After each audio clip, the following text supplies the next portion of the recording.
Hi there, Lindsay here, the Frugal Crafter. Today, I know you've been waiting for this, we're going to unbox another novelty palette. I know you're thinking, Lindsay, how many novelty watercolor palettes can there be in this universe? And I don't know, they keep coming out. What can I say? This one's from Artsy. It says it includes 3 water brush pens. And if you fold it over, there is a swatch of all of the colors. Now the color naming system starts with a C and then there's a number, so it looks like the ones that we see, the same colors that we see in the superior type products. They come out from a bunch of different companies, like the fan palettes and the folding palettes and whatnot. I'm not mad about that because I actually like those paints. I think they're pretty good quality. And also, you could kind of cross-reference it. If you have some of the other palettes, maybe they're running low, you got your favorite colors, you can look at this chart. So I would highly recommend you keep the box unless there's another swatch inside. Now this is Artsy's 60 watercolor paint set made in China for ages 5 and up, non-toxic, conforms to ASTM F963-16. I'm not sure exactly what that is, if it's just the non-toxic thing or if it's something else. And it also says llama on there. Oh, that's another art materials standardization, I do believe. I'm not very familiar with it, but I believe that's what it is. Designed in the US, made in China. So let's take a look, and that's pretty common. Either companies will buy things directly off the shelf from China and have their label put on it, or sometimes they actually will design things and have a Chinese company manufacture them for them where they have the resources and costs are lower. So inside here, ooh, look at that. There's actually, this is new for a fan palette. I haven't seen one that comes in a fancy box. The kids and the dog are playing upstairs, so if you hear some crazy thumps and barks, that's what that is. Oh my goodness, it was so quiet upstairs before I started filming. But anyway, we've got a little sponge here. I honestly think that's just like filler material for the pouch, probably to keep it from getting wrinkled. I don't know. Oh, you know what? It's probably to keep it from like banging around in the box in transit. I bet that's what it is. Keep the box nice and square, because I'm sure these are stacked on a pallet of like 500 at Amazon warehouses. So, you know, they got to keep them in good shape so they don't get crushed, probably. That's what I assume. Maybe it's useful. Maybe this is good for, maybe it's like the yellow sponges you blot your brush on. It could be. I'm going to keep it. Ooh. Look at this. It looks like a sunglasses case. It looks fancy. It looks like something I'd find in my mom's purse when I was a kid. You know what it reminds me of? I think it's supposed to be like a cell phone, but it reminds me of this transistor radio my mom had. It had a strap like this, and it was like brown leather, and it had like the little hole punch out for over the speaker. Oh my gosh, I bet you money that transistor radio is still in my mother's kitchen on the top shelf over her tea boxes. I guarantee it. I'm gonna have to go look. I'm gonna look next time I'm down there. I'll report back. Okay. Oh, this is kind of cute. So that folds out. Look at this mixing area. That's nice. That's where a lot of these palettes fall short, is there's not enough mixing area. This is at least 2 times the mixing area on the other fan palettes and folding palettes. Oh, look at that. And they come out like that. It kind of reminds me of makeup, doesn't it? That's kind of cool. It reminds me of like a fancy makeup palette. But the thing about the fancy makeup palettes, have you ever noticed, like, they never fit in your like caboodles right? They're always like, they're such a cool idea, but if you try to integrate them with any of your other makeup, it's like they're so kind of gaumy. But that's pretty compact. This does have a pretty big footprint, but at least you don't have anything hiding under anything else. Everything is visible at once. So I do like that. I like the mixing area. These pans are directly in there. You can't take them out and move them around, but look at that. They actually have, oh, this is new, guys. Now, of course, if you're my age, you may have trouble reading these teeny tiny little prints, but if you're some young whippersnapper in the 20s, you're not going to have any trouble. But alizarin crimson, permanent yellow, permanent rose, bright yellow, crimson lake. Look at that. They're all labeled in teeny tiny. You have to be careful not to get paint on those if you want to read. Can you read that? That is super, that's small. I can read it though, because it's white it's a black on white, so I can actually read it. So it's got the names, it's got the numbers. That's really nice. I've never seen them named out in English before in any of these palettes. Look at that. Oh, look at, these are like almost all blues. That's crazy. That's all blue. These, we got greens and we got earth tones. Hooker's green light, olive green. Those are nice. We've got, looks like, actually, it looks like we've got 6, 7, 8, 9 metallics. That's kind of nice. We got some pastels. I like the pastels in the other Artsy palette that I had. I did a sunset with them. They were really pretty. Oh, you know what? You can tell the metallics apart because the metallics actually pop out. So you're probably getting a little bit less paint in the metallics than the other colors, but these pop out. I'm gonna have to, when we meet again, I will have to get the other Artsy palettes I have, and we can compare pan size because they do seem to be a little narrower than the fan palettes. But then again, I could be wrong because I find when they're in a different case, it can seem very deceiving. But that's what we have there for the palette. That's cute. It seems to, I wonder if it's got a, I bet it's got a magnet in it, honestly. I think it has a magnet. And then it's got a little thumb ring here. I think this is going to be difficult to manage though. Holding, you know, the thing though, this might not be too bad because when I was painting in the kayak the other day, I brought my Viva color sheet, sort of kind of like Peerless watercolors, and you have to flip through a booklet to get to the colors, and you can't have all the colors out. These are actually all out at once, so that might not be too bad sitting in a kayak using. And then you can just slide it shut. Of course, you know, you have to make sure you don't have your paint super juicy because they might stick, but it's only 2 layers, so I don't think it'd be that bad. I think these have magnets in it. They just close up really nice. Oh, I kind of like that. All right, I think it's cute too. Looks like a little transistor. I like that. Okay, for those of you under the age of 40, a transistor was a tiny little AM radio that was very popular in the 70s and probably earlier than that. It's educational, friends.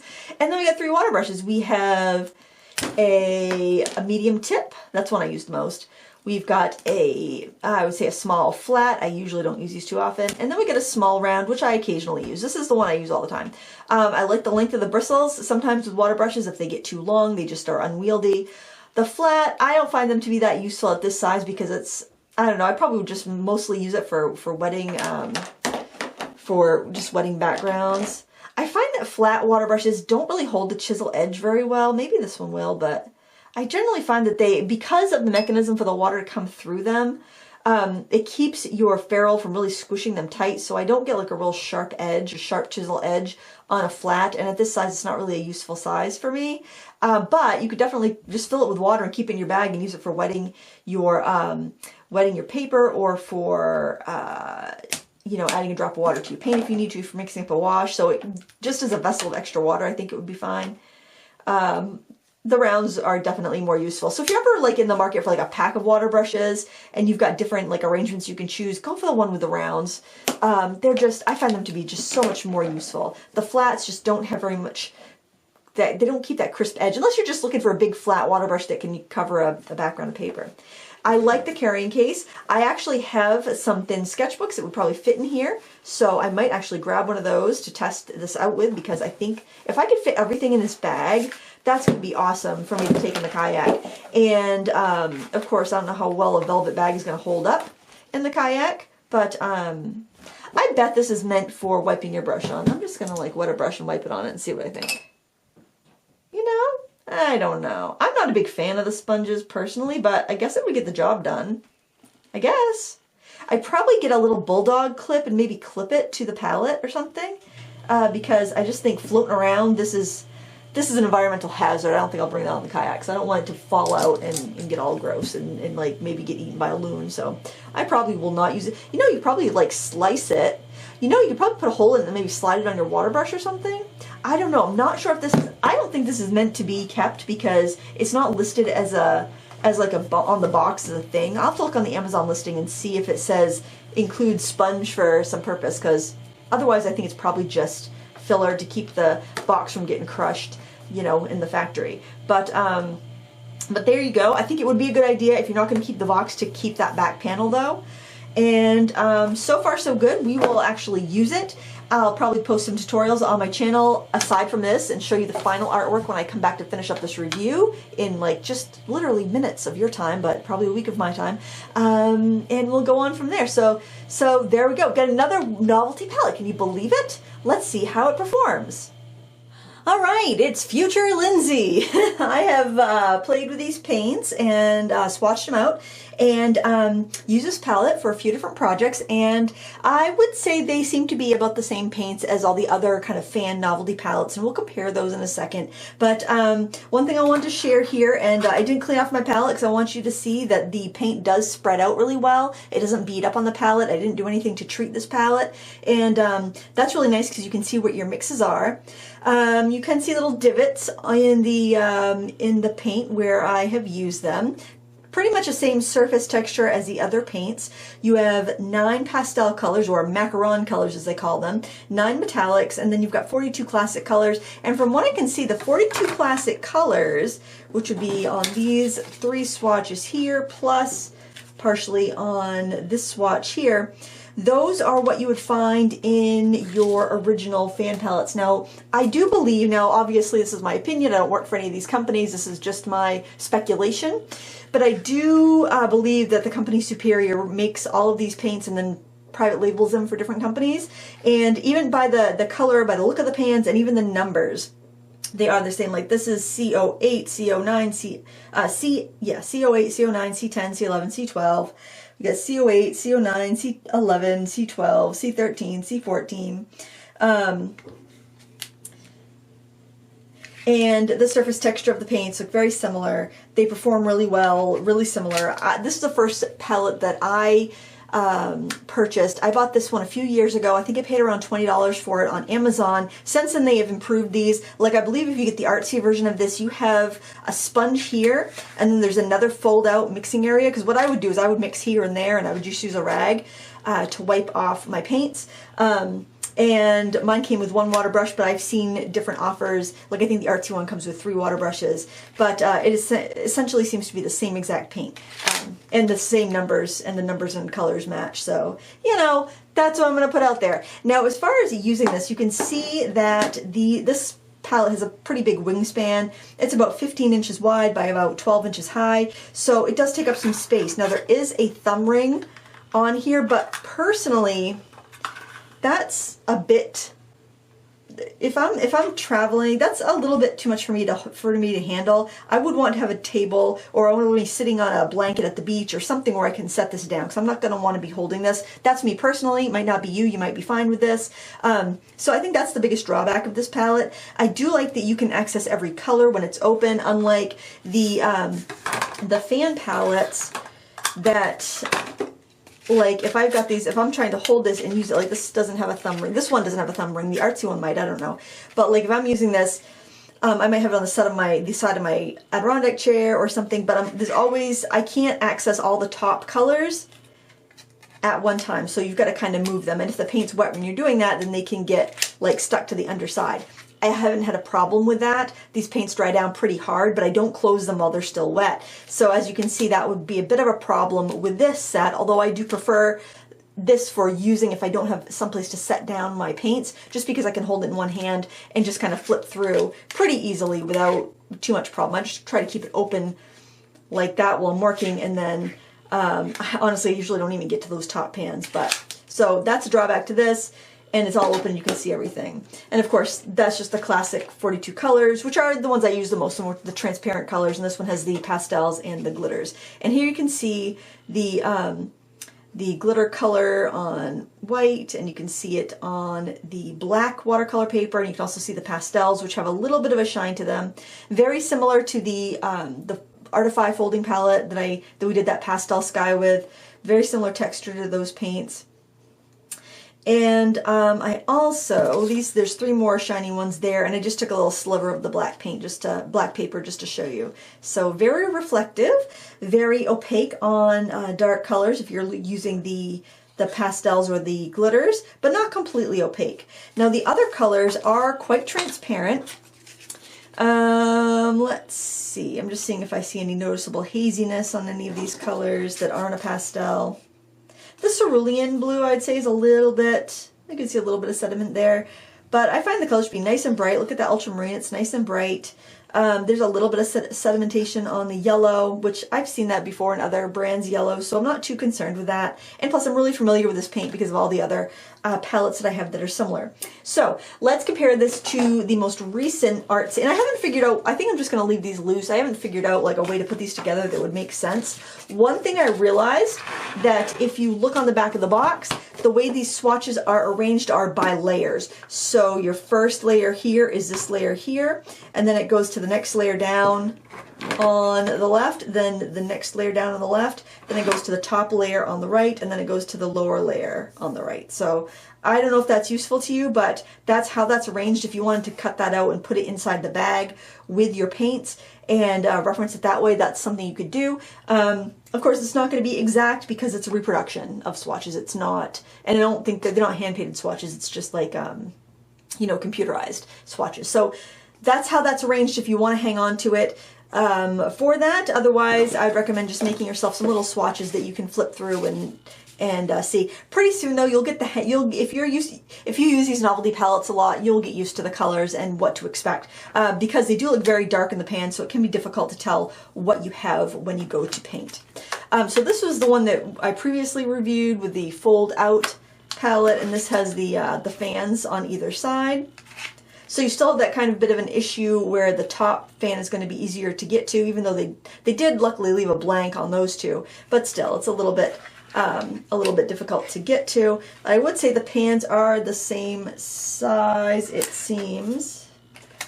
Like apples, we could do apples to apples right here. The pans to me look to be the same exact size in width and height, and the numbers correspond, same numbers. So it just depends on what you like the layout of best if you're thinking about getting one of these novelty palettes. And obviously, go for what you think is going to be the most practical for you to use. Now these, the fan pan palettes seem to be a little bit longer and a little bit skinnier. So they're a little bit shorter in height and a little bit longer in width, just by a touch, not a lot, just a touch. So I think it's the same amount of paint in all of these. I just think they're slightly different. And this one is another one of the Artsy folding palette. Now, of course, they have different sizes available, I think, in the folding palettes and in the fan palettes. So if you don't want so many colors, you can get a smaller version. And these, the removable pans here are bigger than the removable pans there. So it appears you may get more paint on one of these on the folding one versus the cell phone style one, but I don't think it'd really be that big of a difference. I think they're all pretty similar. But anyway, I just wanted to compare those just so you can see. Color-wise, you're really not missing it on anything. So this comes with 3 water brushes, and I did use the water brushes to do some painting. I'm just going to fold it up. Nice thing is once that's dried, it's recessed, so you can fold it up and use the paint later. It's not going to dirty this as long as that's dry and your palette's dry. So that's kind of nice. I just did this one today. I used the flat water brush to wet the background after I taped it down. I'll zoom in a little bit. So I taped this down onto my mat. I wet the whole background with this flat brush. Now, as you can see, it's already stained. That's pretty typical with these white nylon bristles. And I wetted, I dripped in the paint. The colors flowed really well. I did get a little bit of blossoming wanting to happen because I did have a ton of water on there. Because when you're wetting with a water brush, you just have to kind of squeeze out a bunch to let it puddle and then spread it around. It's not ideal, but if you're out painting on location, you know, you're not going to have everything that you'd have in the studio, so it got the job done. And then I added color on the objects while it was still wet with the larger round brush. As you can see, it is stained, but no harm done. And then after it dried, I went in and added some color with this finer brush, and then I spread it out with a medium brush just to kind of do that nice like shading. And it was very easy to work with. There was no problems at all there. I also did like a couple little pen and inks. This little simple buttercup here, I just did the pen first and then went over it with some yellow. The yellow were the most opaque of the classic colors, so I just wanted to see how that would do. They were fine. The ink is showing up just fine and dandy. And then I did the chives where I actually did the painting first, and then I added the ink, and I did add a little bit of colored pencil. That worked out fine too. So I've reviewed this type of paint in a lot of different projects before, and I really don't have that much more to say. If you want to check out any of my other novelty fan palette type reviews to get a little more insight, you most certainly can do that. I would say it's the same. And I also used some black watercolor paper and the glitter colors just to see how well that held up. And I used, actually I used all of them on here so you get a good idea of like the gold and the bronze or copper, the green. Now here we've got, I'll show you here, we've got the blue, the pink, and the white, and also the purple. And there's not, when you're working on black, there's not really much difference between the blue, pink, and white. They look pretty much the same on black. So that's just something to consider. For glitter colors, a lot of pearl colors do that when you have them on black. Because of the pigment particles used for color are transparent, you don't see the color when you're painting on black because that's transparent. You're just seeing through to the black of the paper. The only thing that shows up is the white mica. The Paul Rubens and the Altenew metallic watercolors do show pretty well on black, their actual color. They must use a different, they must coat each particle of mica with the pigment instead of having it just being mixed or something. I'm not exactly sure, I'm not a chemist, but that's what I do notice with the Paul Rubens and the Altenew watercolors. You do see that color on black paper, where on like these fan palettes, the Arteza, the other Artsy metallics, I've noticed a lot of the colors, especially if they're lighter, they just look the same when you have them on black paper. So I just did a daisy because I knew I had so many light shades, and then I just did some bronze around the edge. Now there's two colors here that I think are the same, although they have different numbers. They are the silver black. Let's see what I do with my palette. Honestly, oh, it's right here. It's so compact when it's folded up. There's a couple colors here called silver black. This one's called silver black. It's KO2 is the number. This one is called silver. No, that one's called Shine Black, KO9, and they look different in the pans, but on paper they look pretty much identical. So that would be these two colors right here. They look identical on paper. I mean, maybe that one's a little bit blacker, but I don't think they're different enough to justify two pans of it, unless it's a color you're going to use so much that you might actually use it up. But other than that, that's the only color that I'd really have an issue with. I don't care that there's some similar yellows. I mean, like this one's a little bit warmer, this one's a little more neutral, and that one's lighter. Those two do look awfully similar, but with yellow, that's one of the colors you use up pretty quickly, so that doesn't bother me. You've got a cobalt blue and an ultramarine blue. I wouldn't even mind two ultramarine blues because that's another color I use pretty quickly, although obviously I haven't used up. This is the one I've used the most, and not this one. This is the one I've used the most, and I mean, I've got a dent in my ultramarine, but it's, you know, it's pretty slow wearing paint, which is really nice. I did a couple of weeks at camp on this palette, and you know, still most of the paint is still there. But there you have it. It's another novelty palette. I think it's pretty neat. I like that it comes with the little carry bag that you can keep the palette and the water brushes with, because all the other sets can't just come with like a plastic, just a plastic sleeve, which is nice because I can keep my palette in there, I can keep my water brushes in there, but it's not as, it doesn't look like a permanent, it doesn't look like a permanent storage thing. And like this one, again, I can keep all my stuff in there, which is nice, that comes with it, but it's not, like, it's not as nice as a little velvet pouch, and it's kind of friggy to get everything to fit back in there. Well, I guess it's not that friggy, but, well, yeah, it is, because I can't snap it. There we go. You know, so the velvet pouch is a nice touch. Now this sponge, I've used it and rinsed it, and it's come out clean both times. Barely a stain on it, which I think is kind of neat. It's not super absorbent, but it would clean your brushes. I was using it when I was painting this. I used that to clean the brushes as needed, and it worked fine. What I think I'm going to do, though, is cut a hole, and I didn't want to do it till I'd shown it to you, you know, regular. I think, because I don't want to put a wet sponge back in the bag, and even if I'm painting on location and I rinse it and wring it out, it's going to be wet, and I don't want to put that in here in case I forget about it with my paints or like swatches and have them get all gross. I think I'm going to poke a hole in this so I can just slide it on one of the strings, and that way, see, and that way I can just like let it dry outside the bag. And that's pretty much that. I hope you found this useful. I think that these palettes are kind of fun. They're a nice gift for an artist that has everything, or the artist that might like to travel. The paint quality is nice. I have no qualms with that at all. The water brushes are, you know, but what you'd expect. They're fine. There's nothing wrong with them. And the only thing, if I could make one change for this, I would say I would like the bag just a smidgen bigger so I could fit my handbook sketchbook in there. That would be really awesome. Or, I don't know, there might be enough extra room to stick some bookmarks. Yeah, you could probably stick some like little bookmarks to paint in there, but I would like it just, it would be nice if I had a little sketchbook that would fit in there, or if I could fit the sketchbook in there. But that's my only complaint with this. I hope you found this helpful, and I hope it helps you decide a palette that might be right for you. Like I said, they're inexpensive. They're around 20 bucks or under for all these little novelty palettes, and they're really fun to use.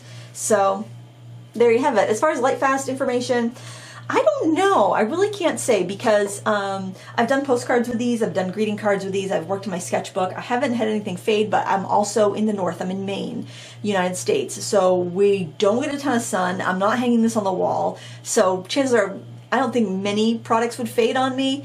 You know, but if you're going to do large, I wouldn't recommend this for doing large scale paintings that you're going to hang on the wall, because who knows about the light fastness. You don't want to spend a lot of time on something that could potentially fade.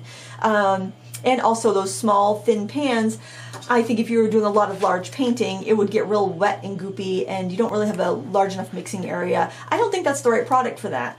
And I don't think it'd be the most cost-effective way to buy paint if you're going to do large paintings. You probably would not want such a variety of colors. You'd want fewer colors, but in a larger quantity. And in that case, buy tubes of colors that are light fast. So not every product is going to be perfect for every person.